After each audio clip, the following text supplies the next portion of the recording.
I, 26, recently moved to a new city after getting a job. I've been having a hard time making friends. Most of the people I know so far are from work. We all get along, but we aren't close, more like acquaintances.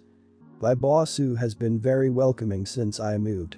She often has us all over for dinner and loves to celebrate whenever there's a birthday, baby, big milestone in the team.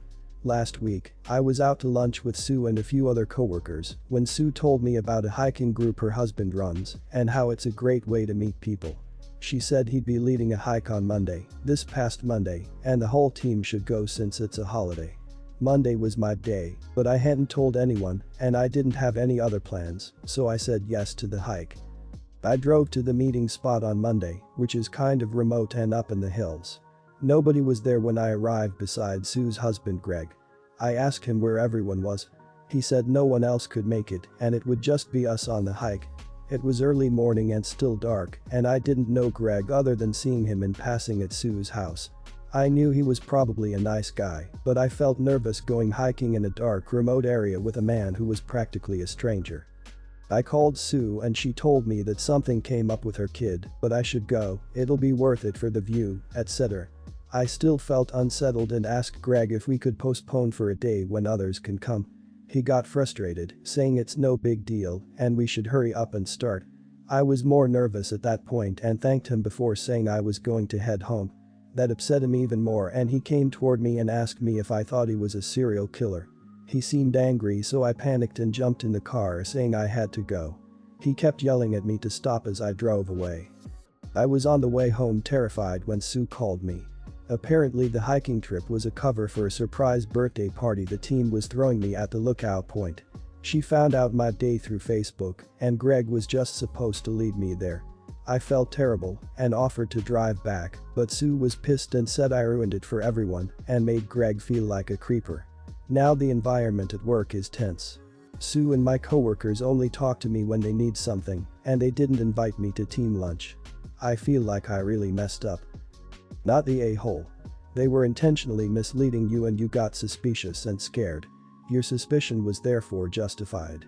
You didn't know what they were actually planning. Your reaction was normal. It's unfortunate that it ruined the party, but they should have easily predicted that a woman alone wasn't going to go on a hiking trip with a man she doesn't know. Just reading this gave me chills, and I still feel uneasy. It's the fact that he suddenly jumped a nice guy that made me scared for OP. What should have happened was him texting them. I think she would appreciate another coworker to, suddenly, show up and tell OPO, looks like somebody can make it after all. Let's wait a few for them. On the drawing board this seems like a super sweet idea, but the kind of thing you do for people you know very well. Edit. Just wanted to add that even if we take away the husband's reaction to OP's fear, this is still weird as heck. Like, socially OP would still not be the a-hole if instead of a man it was a woman she didn't know. I'm having a hard time finding my words, but if I, a woman, showed up to a party and the only person there was the host's friend, spouse I had only ever seen before, never actually met, I would feel nervous and anxious, regardless of whether or not they were male or female. I'd be more scared than nervous if it was a man who was trying to coax me into a room who then got upset when I said no. But if it was a female I didn't know who was doing the same I'd still be like, heck no. Now if someone I knew was trying to coax me into a room I'd go willingly, only because, for as horrible as my gut instinct is, I somehow know how to trust the right people, so if I know them and had the time to warm up to them, then I know I'm safe.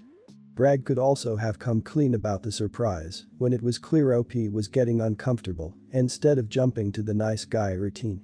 Yes, it would have ruined the surprise, but I would rather have a surprise ruined than be terrified for my life with a strange man who just started yelling at me for not wanting to take a remote path in the dark up a mountain with him. My 34 daughter, 14, had a sleepover birthday party last Saturday and she invited 5 girls from her school. There was this one girl that she invited who I could tell from her attitude was a spoiled brat.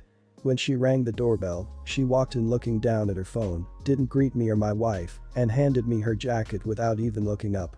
The whole night she was on her phone doing whatever the heck 14-year-olds do on phones. I thought she was just embarrassed or shy because maybe she didn't know anyone, but according to my daughter, she is a super duper cool girl. Anyways, towards the end of the night, my daughter was opening her gifts. SB made a comment about every single gift. Not exactly snarky, but more like she was just unimpressed. The final gift was from me and my wife. We bought her an iPhone 7 by pooling all of our remaining extra money to buy her it. The SB scoffed because she had the newest gen iPhone. I helped my daughter set up the phone with a SIM card, and the rest of the night they just hung out in her room. My daughter came down a bit later and she was just sitting on the couch. I asked her what was wrong, and she just went back up while saying, "Why couldn't you have just bought me the newest iPhone?" That was really out of character for her, as she is always grateful for receiving anything. My daughter left the phone on the table. I grabbed my daughter's phone to see a bunch of texts going back and forth between SB and my daughter. They exchanged numbers and the convo went something like this. "Hey, it's me. Thanks for inviting me to your lame slumber party lol, and congrats on the iPhone 7, haha. What? Aren't you mad that your parents and friends got you such lame gifts? Slumber parties are for little girls lol, but whatever's it's cool. You don't like the party?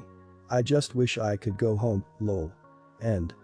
It was around 1 AM, and the girls were still up talking. I knocked and asked if I could speak with SB. She looked confused. I told her she needs to grab her thing, something came up.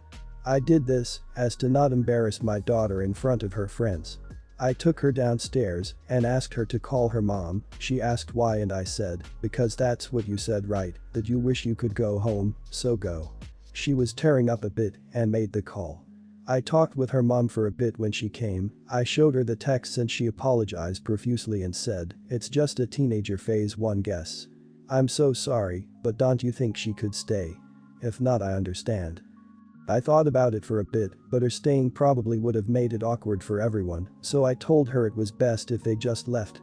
My wife said that I overreacted and I should have just talked with SB rather than immediately kick her out. I firmly believe I taught her a good lesson that she needed to learn. It was my daughter's birthday, and I didn't want the rest of her night ruined because of some spoiled brat who was making it all about her. I guess she didn't exactly do anything wrong, but at the same time her attitude was unbelievable. Am I the a-hole? Not the a-hole. How does your daughter feel about it though? Hasn't brought anything up since, and the night of the party after SB left I could hear them laughing and giggling, so I think she's okay. If your daughter's attitude and behavior improved that much that fast, then you definitely did the right thing. Not the a-hole. Not the a-hole. An actual hero. That self-entitled brat needed someone to hold her accountable for being a bully. In time your daughter will understand this. Not the a-hole, you did what your daughter couldn't, and that's stand up to a bully. It will be years before she realizes that those cool people in high school oftentimes grow up to be terrible people, that she would never seek a relationship with outside of that high school setting. But I wouldn't let someone disrespect my home or my family. I, 17, will be turning 18 in a couple of days, and naturally, my mom asked me to pick a present I want. My mother is not by any means a greedy or inconsiderate person. She raised me and my brother alone ever since I was old enough to remember, and she's been trying her hardest to care for us, which is why I respect and love her the most. I asked for the same thing, a 120 colored pencils Faber-Castell art set, 4 years ago as well. Taking into account my lack of experience back then, I dodged a bullet by not buying, that is they're mostly used by professionals and me, being a self-taught artist, would have probably wasted them. But I have improved these past few years, and I wanted to experiment with better art supplies. Mind you, I have mentioned the cost issue of the present I wanted initially, but she specifically told me not to pay attention to the price and just ask. So the money isn't the issue. Now I feel like I'm being punished for following her instructions. I know I should be grateful, because a lot of deaf-average children would be lucky to even get a happy birthday, and I am. I try to mind my privilege as much as I can and keep in mind any present is good, but my mother has the bad habit of completely ignoring my tastes. I've never been a girly girl. I just don't like clothes and jewelry. They feel superficial, which I dislike. My frustration lays mostly in the fact that this year, she told me to get what I wanted since it's supposed to be a special day. And I've wanted these crayons for 4 whole years, so I tried my luck. Barely takes a second for her to say, "They're just crayons. You can get better pencils at any store for way cheaper. They're not even that good." Which, if you're a part of the art community, you know that's complete bullshit. My grandparents of course back her up and say they're way too expensive for me to get. Coming from the same people who wanted to get me a car before I even got my license or held a steering wheel in my life, that's not really saying much. I'm just mad because why would you insist for someone to tell you what present they want just to criticize it?